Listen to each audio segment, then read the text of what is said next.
Mart Xalqaro xotin-qizlar bayrami munosabati bilan barcha ayollar, onajonlar va opa-singillar uchun samimiy va chiroyli tabriklar to'plami.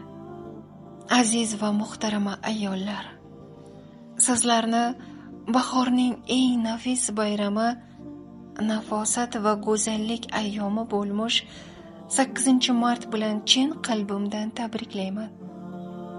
Bahorning ilk chechaklari kabi doimo tarovatli, latofatli va nurafshon bo'lib yuring.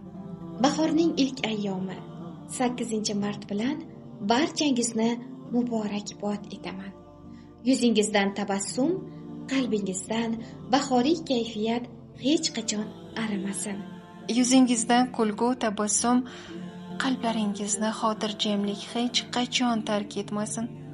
Dunyodagi eng go'zal gullar sizning oyog'ingiz ostida bo'lsin. Dunyo imoratlarining ichida eng muqaddasi ona bo'lsa, uyimizning fayzi va charog'boni ham sizsiz onajon. Sizga dunyodagi eng beg'ubor tilaklarni va uzoq umrni tilayman. Baxtimizga doimo sog' salomat bo'lib, har doim duo qilib yuring. Bayramingiz qutlug' bo'lsin, jannatim onam. Mehribonim onajon, siz bor ekansiz, hayotimiz charog'on, xonadonimiz fayzli. Bayramingiz muborak bo'lsin. Umringiz uzoq, taningiz sog' bo'lishini Allohdan so'rayman.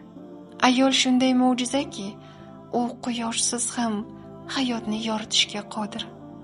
Azizam, bahor tarovati yuzingizdan hech qachon ketmasin. Sog'lik, salomatlik eng mustahkam boyligingiz bo'lsin.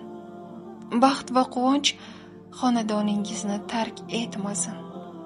Siz bor ekansiz, dunyo go'zal. Hayotimiz mazmunli va kunlarimiz yorug'dir. Doimo e'zozda, hurmatda va muhabbat og'ushida bo'lib yuring. Yana bir bor bayramingiz muborak bo'lsin.